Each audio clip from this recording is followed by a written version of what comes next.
When you don't teach somebody anything, but you change the way they look at something, they're so gripped so much more than I had 10 great value pieces where I learned a ton that I didn't retain. Whereas when you say, hey, I know you're struggling with this, it looks like this, it sounds like this, here's the root cause of the problem. Yep, I'm attending, I'm signing up, wait. What struggles do you feel like the women in your group you have to coach on? I think a lot of it is... Welcome back to the Wealthy Business Podcast. I'm your host, Javi Chavez. Today, I'm with somebody who is a marketing, funnels, and sales expert, someone who coaches entrepreneurs, female entrepreneurs, on how to grow their own personal brands and their businesses. Shannon Matson, how are you? Good. Thank you for having me. I'm excited. Yeah. So with all the coaching that you're doing, what is the biggest mistake that you see with people trying to create their offers? I would say a lot of times they're copying and pasting the same part of their expertise into different containers. So they start with one-on-one coaching and they're pouring into their clients in such a great way. And they're starting to see, oh, I'm so good at making content plans. So then they sell a how to make content plans group program, and then how to make content plans course, and then how to make content plans template. And so then their customer doesn't really know what to buy from them. And if they do, they're buying the least expensive piece. And so really we work to stretch apart their expertise and find these specialty focuses to create a journey so that their people, lifetime value-wise, are buying everything along the way. Got it. So let's take this content plan example. So what other products would I want to create to help them ascend and want to move higher up in my funnel? Yeah. You've got service providers and coaches. So if you're somebody who's a copywriter or a designer that's now monetizing that skill set, it's a little harder for them because they're like, well, I'm doing the work. I don't want to teach you to do the same thing. So for them, the ability to pull apart, well, are there other designers who want to be upskilling through you? You could do then courses, group, one-on-one. Whereas with a coach, they have a ton of options as a personal brand to be able to say, I'm going to go from template to membership to course to group to mastermind to one-on-one, and everything in between you can do as you build it out. Got it. And so something that we see a lot too is we teach them we have these kind of done for you programs, but then we also have the do it yourself. And you mentioned the copywriter who doesn't want to teach somebody how to do it themselves. But what we found is when we give out that information, the client or the prospect, they get in, they're like, well, this is too much work. I don't want to do it. So I might as well pay you. So have you encountered that as well? Or is it more so I really don't want to give out my value because then you're going to go out and just steal it and do it on your own time? What do you think? Yeah. I mean, it's kind of the question of a scarcity mindset or what's right for the market, because there are people who have a lesser budget and they really do need this and they'll take it, run with it, and your impact gets greater. And then you'll have the people who buy it and they're like, hey, can I apply this towards working with you because this is not for me? So I think it's okay either way. So with your community, and it might vary a little bit, but what have you seen in terms of ascension? So how many people who buy the low ticket thing end up moving into the higher ticket thing? And what are some strategies that I can use to get that low ticket person to want to buy the higher ticket thing? Forbes just published a great article where they were saying your current customer is 50% more likely than a new customer to buy the next, and they buy 33% more on average when they do. So your upsells and average order value increases. So great. For me, my average order value with just under $2,000 courses is around $4,300. And so people want to kind of get them all, Pokemon style. And so some strategies for that is when you have a specialty focus offer. So it's got one thing that we're working on. It's 0 to launching. It's 0 to funnel. So they know what they're getting out of it. Their ability to then have the other programs seeded through cross sells and sidebar plugs and coupons for current students is always going to be a great way. Got it. And what platform would I use to have all those things in one spot? Kajabi, Podia, Thinkific, Teachable, lots of learning management software. Yeah. Is there one favorite, or are you I don't care, they're all the same pretty much, so you might as well just pick one? Yeah, there's one-stop shops that cost more. And if you're going to use it for all of its features for a season, that's great, but they're never specialists in each area. So Kajabi, Kartra, for example, they can do your email marketing, your landing pages, your course hosting, but their email marketing tech and triggers are not as great as those who are specialists in it, like ActiveCampaign. So got it. A little techie, but it's good. The ability to pick what's right for you in this stage and then know that you can always transition up when the time comes, I think is always best for people. Perfect. I love that. And so if I'm brand new and I don't have a single offer. And, we're talking a lot about like these low ticket stuff, high ticket coaching. Like, where should I start if I want to launch one offer? Like, should I just go straight for like the one-on-one type of consulting, or what would you recommend? I do. If you are brand spanking new and we're still figuring out what it's going to feel like to kind of posture superior with someone and facilitate results and transformation, that's such a funky place to be if you've never had a business in that sense. Yeah. So I always say start with one-on-one, and you're going to find the things you hate and the things that you love. And when you get to the love area, your ability to take that and then put it into a group or into a course that's going to be more scalable is best. And what's your favorite strategy in that stage for customer acquisition or trying to like prospect? Are you just DMing people, or like what would you recommend? I usually say start with the 1-2 punch of Instagram and email list. And so we're going to make a freebie with a small nurture sequence that's driving towards a sales call. We're going to produce great content that's on brand or on theme for that specific topic of your offer. So we've got a great platform that's still getting served. We're out nurturing and prospecting. I wouldn't say you're cold DMing, but you're building relationships with ideal clients. And then all of your content is driving towards the link in your bio. That is the free resource that detonates the funnel to sell the offer. Got it. And have you played around with making that free thing like a $7 thing or like a $27 thing? Why go free versus trying to get some sort of cash on the upfront just to get like a more committed person? You go from a big gushing lead flow to a tiny trickle because you've got less people who are willing to pay that right out of the gate. I would do that, but I would do it as a tripwire to where it's free and then $7 on the flip side. So that you can just make sure you get somebody in a hot state, they're getting some value, and now they're more open to the concept. When the first step is pay me and they don't know you that well yet, it doesn't always work the best if you're looking for volume. That makes sense. And so my next concern would be if I was in this situation, okay, like I get them in my funnel and now I have to email them every week. Like what strategies do you teach your students who are in this situation to like be able to copywrite well and then keep on thinking of new things to send to these people? Yeah, it sucks. You just have to constantly feed the beast. But I always say just one email per week, kind of newsletter style, tell a story. And if it helps to pick a cadence, like on week 1, I do a story. On week 2, I do articles sourced on the internet. Week 3, I do my freebies or a pro tip.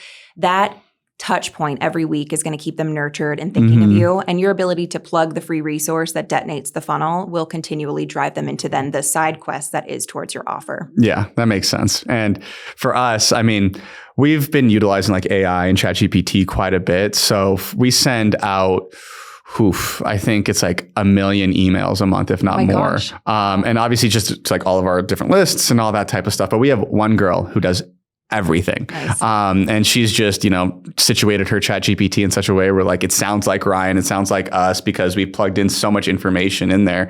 Are there any like favorite websites or tools that you use to like help you stay creative when you're thinking about offers and stuff like that? No, not any websites or tools like that.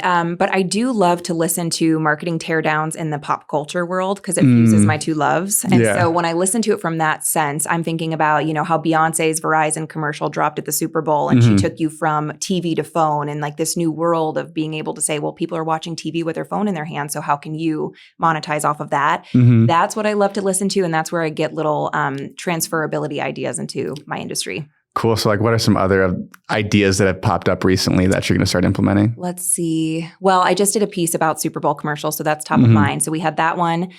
We had this one in 2023 actually by Tubi TV, which is a like Roku, one of those. And they did a commercial where there were two guys acting like they were football announcers. So you felt as if you were watching the game. And then up popped this Tubi panel, like a streaming service where it changed the channel on you. Yeah, I remember that commercial. Looking at like, what? And so this really interesting concept around taking over their screen and showing them your offer or showing them this mock video about what it would look like to have the resources or the results of your offer, I think would be really fun. There was the one that Cardi B did where she had let me make sure I say this appropriately, duck plumping lip gloss. Oh, yeah. And she had a version that was safe for work that she showed you on the commercial. And then at the end, there was a QR code to go scan with your phone if you could get up to the TV real fast. Yeah. And that took you to the not safe for work that they really wanted to show. Yeah. And so this whole gated behind some sort of an opt-in wall thing is really fun. We've been playing with private podcasts as well behind an opt-in for interesting gated content. So that's been great too. So yeah, when you say a private podcast, you're basically saying, okay, it's like I opt in and then only for my members or for the people in my community, you're going to get access to this recorded content, essentially. Yep. And we do that too, but we do them in the form of like lead magnets. So we'll do, 5 ways to buy real estate with no money, or, our brand building blueprint, or whatever it is. Right. And then, so it's just one video, but I do like this idea of like having some sort of like just exclusive recorded content that keeps on going. And I guess for us, it is our coaching, because we do that every week. And so you recommend the one-on-one. What would be the next offer? Let's say, okay, I'm feeling good about one-on-one. I'm figuring it out, but like now I want to scale. Is it now just kind of like a small group, or am I going to go try to do like some smaller lead magnet type stuff? Like what would be your recommendation?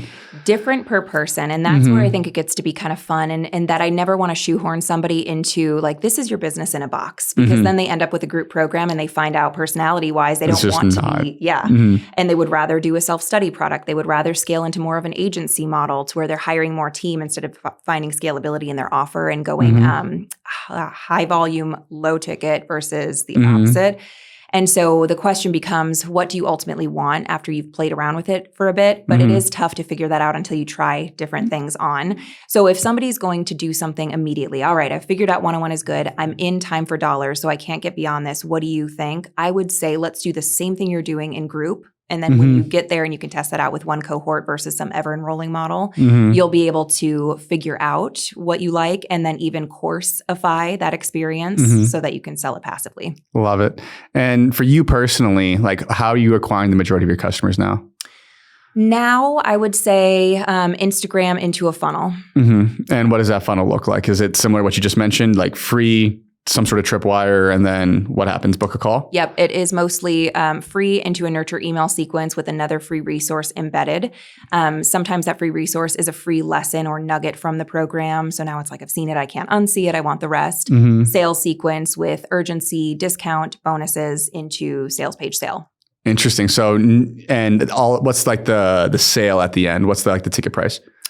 Between $997 and $1997. Got it. 1997. Oh, okay. So like 1,000 and 2,000. Yeah. Okay. Yeah, got it. That's what in marketing terms. Okay. Interesting. And so no sales call, no sales team. It's just straight like buy it yourself. Yep. And if you don't mind sharing, like what's your conversion rate on like the very end?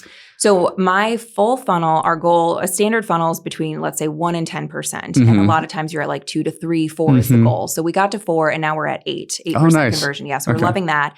But they make 7 figures on my self-study programs throughout the year. So that's been great to just kind of set it and forget it, even though there's so much more to it than that. But and then just focus on other things in the business. Nice. Like what else are you focusing on right now? Like what? So we have a mastermind. We have one-on-one work. It's been interesting. When I started the business, I was doing like outsourced director of marketing work. Wanted to get out of all the done for you and into all of the self-study. So then I went and built out the programs, the groups, did that whole song and dance. That's now automated and performing. And now I'm loving being back in the thick of the businesses, but for a much higher price point. So I am doing done for you launch plans, done for you funnels, done for you just marketing campaigns at large, almost like fractional CMO style. Love it. So that's been fun. Yeah. And those are all people just coming through social.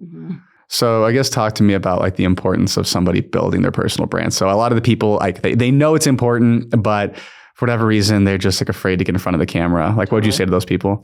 Well, I think it's twofold, because when they are a business and they are the attractive character of the business, it feels like this weird juxtaposition between, oh, I hear I'm supposed to tell stories and have a personal brand, but how are people supposed to trust me enough to buy from me? That all that fun stuff.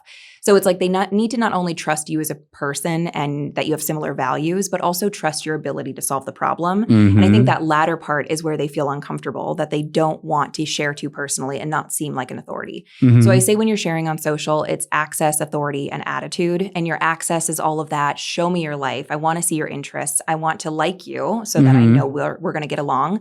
Authority is share your results, share your expertise. And then attitude is that UVP of you, of your framework and what they can get uniquely through working with your business. Got it. And so how is like a ratio? Because for some, like we kind of simplify it. We're like, okay, like you should be doing like 2 value pieces of content, or like same thing, like showing your expertise, showing that like why people should work with you. And then 1 kind of like more personal piece. Like what are some strategies for somebody to think of the content, right? Because I think that's the biggest challenge a lot of people have. Yeah. More often than not, people are producing more educational content than they need to, like more how-to oriented. And it's not a quantity thing. It's a changing from doing exclusively how-to to more of that thought reversal, breakthrough, self-identification content. When you don't teach somebody anything, but you change the way they look at something, they're so gripped so much more than I had 10 great value pieces where I learned a ton that I didn't retain, but I really like you and I follow you and I'll see about doing something with you down the road maybe. Whereas when you say, hey, I know you're struggling with this. It looks like this, sounds like this, feels like this. And so you want something like this. Here's the root cause of the problem. And I'll give you the solution in this masterclass. Yep, I'm attending. I'm signed up. Wait. So I think it's more also about incorporating the breakthroughs than just overgiving. I got that. And you mentioned the masterclass. So you're doing like an evergreen masterclass, right? I do both. Yeah. Okay. Live and evergreen. Got it. So when you're promoting like your live stuff, are you running paid traffic for them, or is it straight like all warm, organic type of stuff?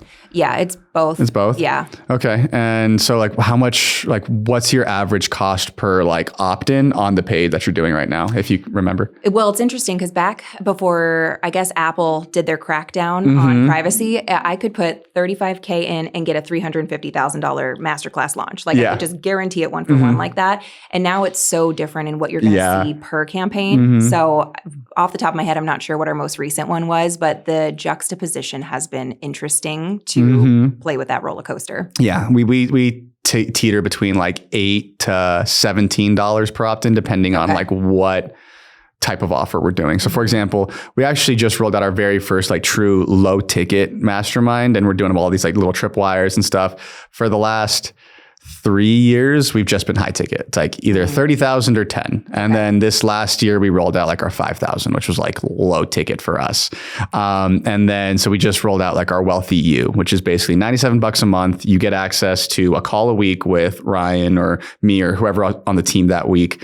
And then like one of our courses, which is like, so we're trying to get like this reoccurring model, and they're going to get a ton of value. And the hope is that they're going to upsell, because that call a week with Ryan has everybody in the community. So it has like our $30,000 people, has our $97 people. So like they get to see the wins and like hopefully like just be part of the community and then want to upsell. So yeah, I'm excited for it. You just rolled it out? Yeah. Like and then the reason why I thought of it was we launched a webinar for it.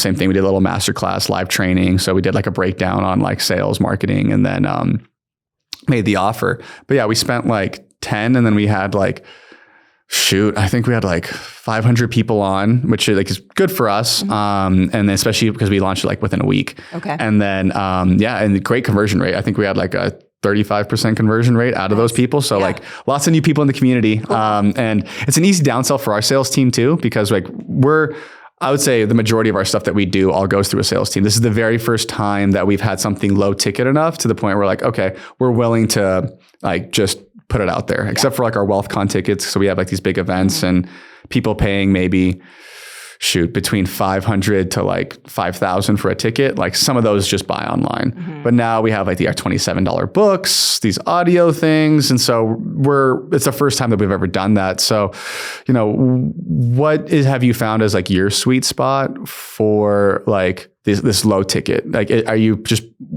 at what point would you kind of stop doing like a course or PDF? Is there like a dollar threshold?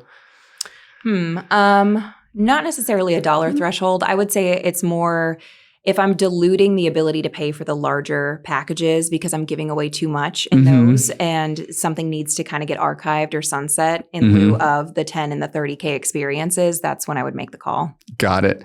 And what struggles do you feel like the women in your group are like, what's the 2 or 3 reoccurring things that you always see that you have to like coach on? I think a lot of it is also the mindset. I'm sure you guys know. And the concept behind making it is one that we have in our position and we play with a lot, because there's a duality of I need to go out and build the thing, and they're not adverse to the hard work, but they've done so much of it and they've seen some success, but it doesn't feel highly repeatable and they don't know exactly what caused it. And so I just want to make it yearning that they have is one part. And so it's sitting down and doing the right thing in the right order.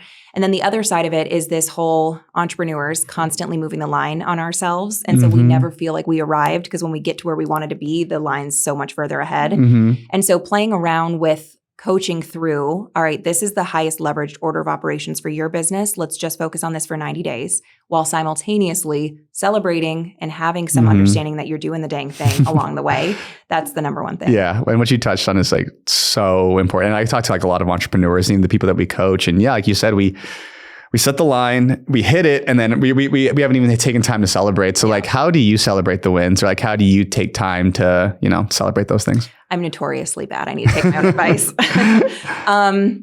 I just love to move and shake and do. And so I celebrate by just opening other businesses and staying very busy. Not a lot of down. I mean, I travel and I, spend great time with family and friends. And we just bought a beautiful home and all these really incredible things that me 5 years ago didn't see. But I would say I definitely see profit fill up in the bank. And I'm like, what am I investing in? What am I scaling? So I like to, that's how I celebrate. Yeah, so what's on the roadmap for you this year?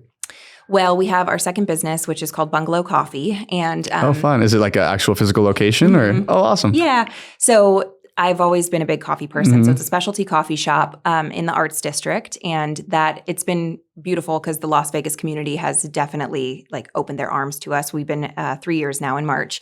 And I would say we wouldn't have been as successful as quickly if it wasn't for the local supporting local. So that's been wonderful. And it really allowed us to kind of get our feet under us in a completely new area that I'd never worked in before. Yeah.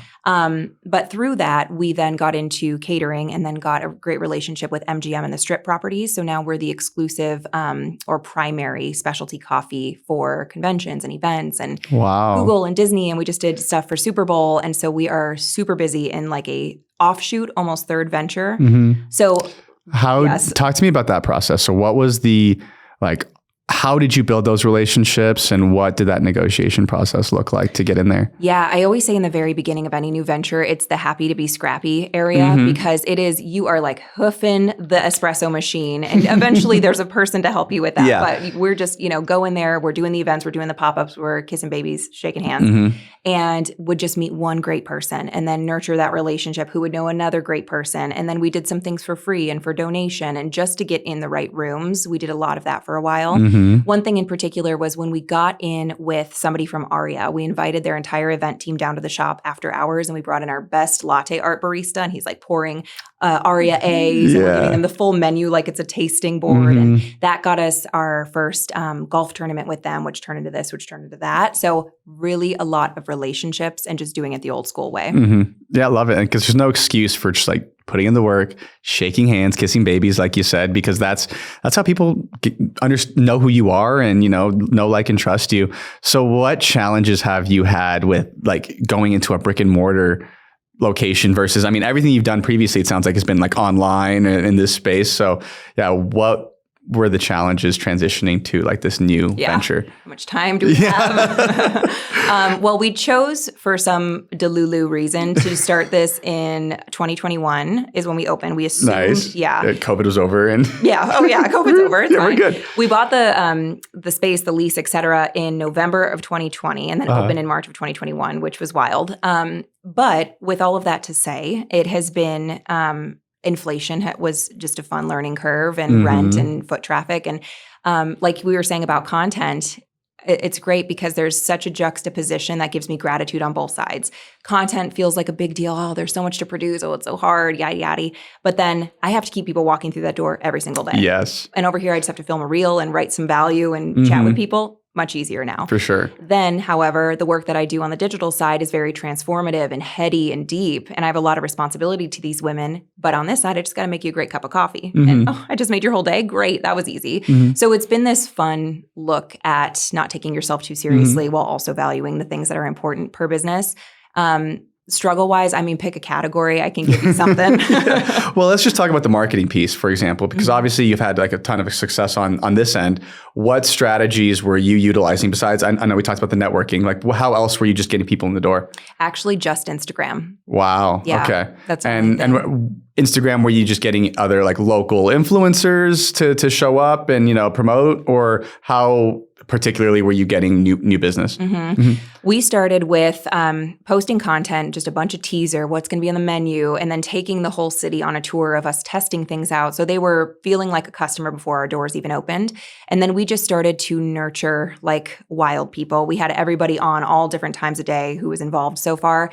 And we had influencers, but we had, moms, and we had just all these different local accounts that we were loving on and building relationships with. So then we did an influencer event, but it wasn't just like the foodies and the, girlies. It was also the moms and the people who were going to bring their friends. And we did a whole menu tasting with like pass tray and trying every little thing on the menu. We did a photographer there who then whipped the photos back around to us, and we emailed everybody out photos of themselves there, like so professionally. Good. Yeah. And we didn't do any sort of pay. It was just completely free, but it was a great event. It got us a ton of exposure. And then we opened up the following week. So that was really helpful. And we're very big. We always say Trader Joe's customer service and then Trader Joe's style community nurture digitally. And so this coffee shop, I mean, you're going to start getting it. Watch on social. I'm excited. Yeah. We'd be like, great shirt. Love this. And people are like, this is the friendliest coffee shop I've ever known. And so that's part of it is we want to feel Bungalow is the name and bungalows to feel like home. So we want it to be third space-esque for people and to feel really seen. And our Wi-Fi password is stay a while, where other places are like, don't camp, buy a lot. We're like, come stay. This is your place. Yeah. So we want people to feel really welcomed, like cheers. Everybody knows your name. Oh, that's so good. And then I mean, that was a masterclass in and of itself of like just how to go do a launch. And so when you were engaging with these accounts online, so you basically were just kind of going through and prospecting essentially, like, okay, this person's in Vegas. This person like looks like kind of our demographic or whatever. And then what are you following them, liking, that kind of thing? Yep. Love it. And then, so today, who runs the social account? Do you have somebody who's doing it, or are you doing it still? Yep. No, we've got somebody who's helping us. And that person is actually somebody I worked with in corporate who's now started her own business. And I got to coach her, and now she's doing our social. So it's all relationships. Yeah. And so how has it been hiring baristas? And, again, same thing, like these, I don't want just newer types of people that you might not have been interacting with previously.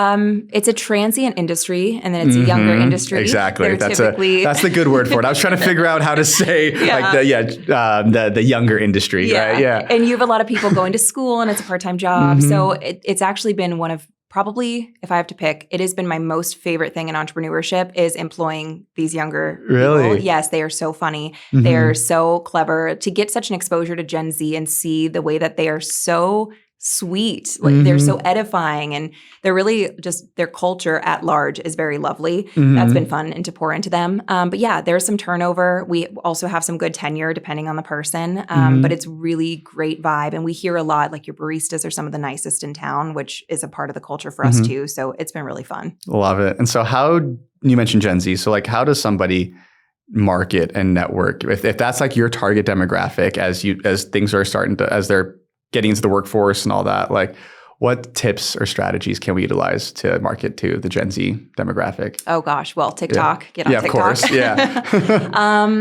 I mean, they're such an ironic generation. And so whenever you have a sense of humor about something and it's not so try hard, it's understated humor and it's ironic humor, they will give it some respect. And you find that in campaigns. And it's really interesting to see the market at large trying to skew so heavily Gen Z and then millennials and beyond feeling very forgotten. There's this new movie coming out. I forget what it's called, but it has Zac Efron, John Cena. It's got a bunch of like good old school guys. And it's very much a millennial and above oriented movie. And I was like, oh my gosh, to be actually catered towards in marketing, it feels so different. But yeah, I mean, they're younger and they know that it's all going to be digital and it's going to be quick. And so they want to be able to get it in a short amount of time. I agree. And the thing that you mentioned too, I think the difference between like, if you're marketing towards millennials or anybody besides the Gen Z demographic, like you can't try too hard, or you can't make it look like you're trying too hard. Because if you're again, in our industry with like, real estate, entrepreneurship coaching, that kind of thing, when you're flexing a watch or you're doing that stuff like that, can work for like the millennial generation, but Gen Z is like, dude, what are you doing? Right? So just figuring out how to authentically communicate. And so I built my biggest following on TikTok. And it was when I was being the most transparent about, hey, this is how I did it. This is how and it was a lot more just like giving value as opposed to like the other stuff. And anytime that I do the other stuff, it doesn't land. And I'm like, okay, I know why. So I get that. And so the coffee shop, obviously you're crushing it. What else do you want to see on the coaching side? What are the goals there for this year? I want to streamline it to your point of would you ever moonlight or what have you, some of the offers. I do want to streamline it to be more one centralized, larger ticket program that's ever enrolling. So we're working towards that. We're rolling out some differences in positioning and branding. And I've done these different eras where I try to pull myself out of it a little bit because it does have a business name. And so I'm trying to let the business stand on its own 2 feet and not have it be the Shannon show. And every time I do that, we don't sell as well. So I've just found peace with, okay, it is a business, but I am the attractive character, to use Russell Brunson's word in that. And with that union, straddling the 2 worlds of a business, but also a personal brand and leaning into that for the year and beyond with signature program where you get some access to me and go from there. Yeah. And you mentioned something like, the same thing with us, right? It's the Ryan Pineda brand, but the part of the reason that I'm doing this podcast and we have all the other stuff too is because we're just trying to build up all the faces. Like we compare it, it's like Disneyland. You got Mickey, you got Goofy, like all the other characters, and we're all trying to build that up so that way it's not so dependent just on one person. Yeah. But at the end of the day, it's always going to be like he's so synonymous with everything that we do. So it is what it is. We've seen with these info products, like you're probably like, at least for us, like we're not going to try to sell it. It's not a marketable or a sellable business, truly. It's more so like, this is just a cash business that's going to keep crushing just because people want to be around us or be around you and in the community and learn and that kind of thing.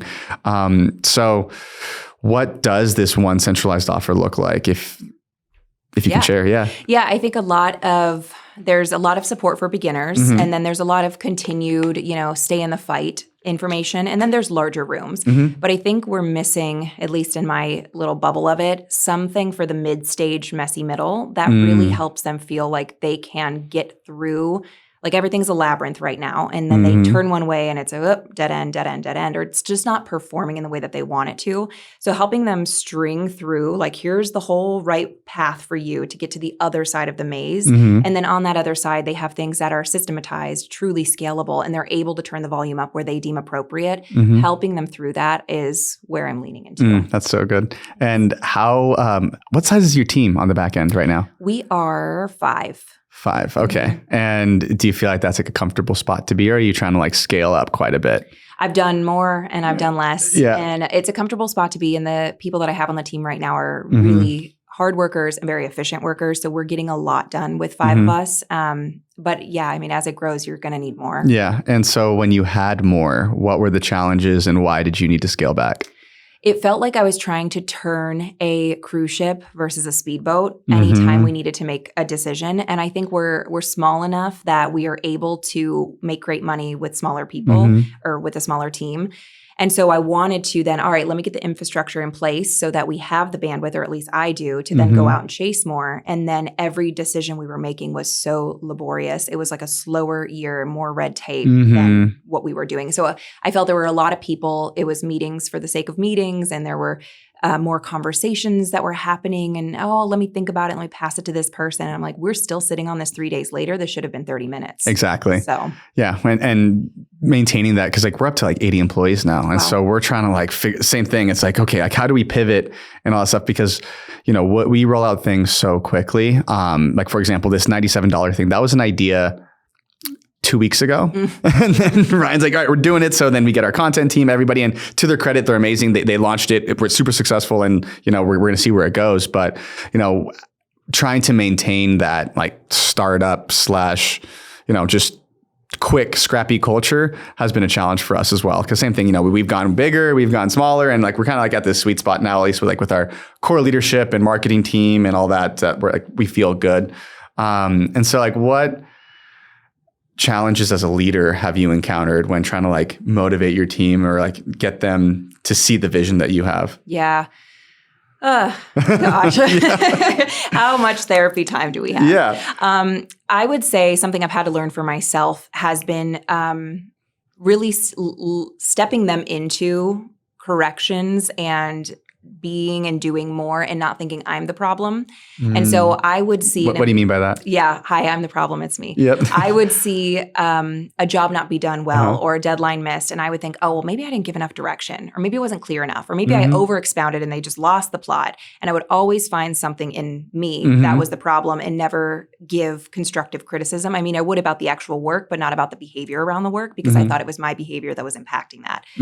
I would also just take things so black and white and trusting, such as I interview this person, they have all these great skills, I see some proof of work, we get on the team, and I'm like, wow, it's so weird that their copy keeps coming back not at the level that they said it was or that it was performing. And then I come to find out, duh, people inflate their resume. And it just was not occurring to me because I'm just blindly trusting people. And then I'm thinking I'm the problem and I'm not giving enough feedback. So there's been more— I have really fabulous people around me, and everybody that's been on the team has actually been no bad apples, really wonderful people. And I still have great relationships with the people I've had to lay off as well. That it hasn't been that they haven't caught the vision. It's been that I've had to learn how to be a leader in the process. And so, and you touched on something that's really important. That's something that we had a mistake of too. Yeah, like we trust somebody's resume.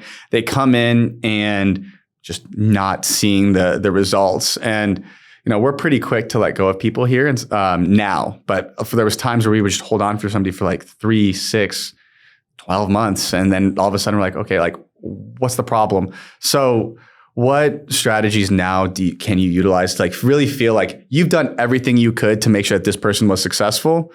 And, now you feel in good conscience being able to like let that person go. Yeah.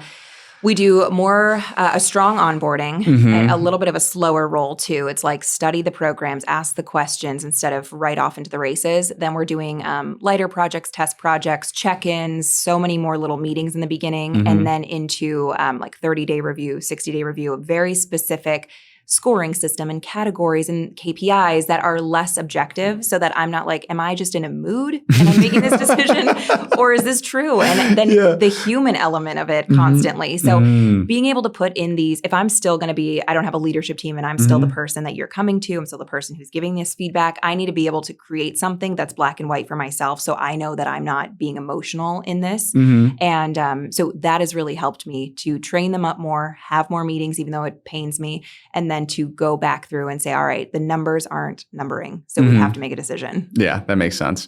And so why go all women? Why? Because they're amazing? Like, duh.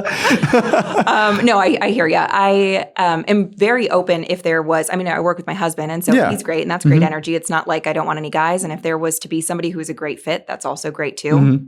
So it's not that. But coming from corporate, where it was typically all male teams, and male superiors and all of that, there has been such a faster synergy to working with women as a woman, and less being maybe questioned, and more trust and intuition just as women dealing with women. So that's just been a really nice world and, soft bubble that we live in. I want to be clear. I love it. Like, and okay. So how has it been, being in business with your husband? Yeah. It's been good. We're very similar. Like on every personality test, we're the achiever, we're the Enneagram 3, we're all those things. So we're both go-getters, and we have had to find our way to be husband and wife, to also be business partners, to sometimes he's superior and I'm inferior on some things with the coffee side, and he's then the opposite on some things on the digital side. So we found our roles. We have open conversations. But there were times years ago where he's like, I feel like you're treating me like an employee. And I'm like, not great. Okay, let's readjust how we're doing this, how I'm talking to you, how I'm thinking about this, and what you need that's different than how I'm going to be treating my actual employee. I mean, always treating them great, but the way that the conversations are structured need to be structured a little bit different. And so I've spoken with a lot of entrepreneurs who are also like in business with their spouse or significant others. And a lot of them have kind of different opinions on this. But like, so when you go home, like is there a time where you just turn it off? Or are you just guys always constantly thinking about the business and working? We're not making any decisions in like late evenings or weekends or any sort of date nights. But if it comes up organically, because and especially with the 3, because we're in all 3 together, that's just part of the conversation, and it's weird to stifle it when that could have been one of the best breakthroughs or resonant moments. We were just at dinner the other night, just chilling. We're like, let's go get cookies after this. And I was like, yeah, let's. Hey, quick question. How would you do this? It's really bugging me. And he goes, I'd probably do this. And I was like, thank you so much. That was the best. Like, that was the sexiest thing you could have done right now. Thank you. Love it. And so it's just letting it flow a little bit more. And if we sense that something's getting too work oriented, one of us will say something. That's good. And so what tips would you give to somebody who's also in business with their spouse? Counseling. Yeah. No, I would say understanding your operating systems as people and then expressing those to each other is it's going to just create so much more grace for the other person. So he has ADD. I don't. I'm neurotypical. And in that sense, I like to do a project and do it to completion. And he cannot. He has to bounce around and do multiple things. And I would watch him bouncing around and be like, oh my gosh, sit down and finish this one thing. Yeah. But he's going to get it done by the deadline regardless of doing it how I want it to be done. And now when I understand how he works best, I don't care. And I'm like, yeah, live in your magic. You do that thing because I need you to do what's going to work best for you because I love the results that come with it as well. And vice versa. So that has been very helpful. He's also learned that I don't ping pong around. So if I'm deep in something, you can't ask me about a totally different project. I would have to decompress, re-review, get back in that headspace to give you an answer. So if you guys can figure out as a partnership how you're different, how you're similar, and then work within that schedule-wise, it will make a huge difference. Yeah. And what you just mentioned, you should do for every employee also, by the way, like understand how all of your direct reports or just anybody in your company operate and how you can best operate with them. So like one of the tools that we use called the predictive index, it's very similar to like a DISC assessment or all the other things that are out there. Yeah. But for us, it just means like, hey, how well is this person going to do their job and will they actually be fulfilled in the role? So it's more so about like, yeah, will they enjoy this thing long term, right? If somebody has a sales profile, then they're going to enjoy sales for a longer period of time. If somebody doesn't have a sales profile, it doesn't mean that they can't do the job. It just means that they might not enjoy it for years on end and they'll probably need something else. And you also mentioned something about, so like if once you guys get a little too far deep into the work, like you'll kind of pivot back. And so how does that work? Like in terms of like effective communication? Because I feel like that's the one thing that everybody wants is to be able to like effectively communicate with their partners. So like what do those conversations kind of look like? Well, he had a rough start and then got himself into a more personal development oriented situation 13 years ago. And he regularly is pouring into that development. And we met each other 7 years ago. So I got to kind of get the fruit of all that hard work. So he's really great, very emotionally in tune, very communicative. I was a little bit more rougher around the edges. So I've been more the project in this situation. But I'm really good at if you bring it to my table, I'm like, oh, whoa, let's unpack that. Because I think it's also an anxiety thing. I do not want it to linger. So between his emotional maturity and my inability to let something go if it's brought up to me, I'm like, great, talk to me.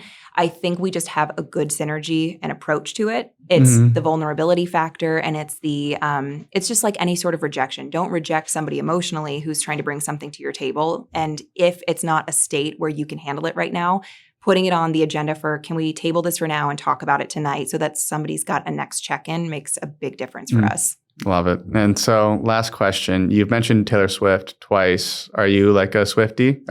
You had two references. You had, it's me, I'm the problem. Okay. And then I forgot the other one, but Funny. I'm like, I said her name. No, but you referenced her. Well, okay. It's funny that you bring this up because just for fun, sometimes I'll do pop-up campaigns and I do pop culture recreations because I love it. And so like one time I did a whole Hannah Montana music video and a Backstreet Boys thing. And right now I'm doing an Eras tour and I'm going on different stops on the tour to host live master classes. And then I open up one of the courses at the end of that master class.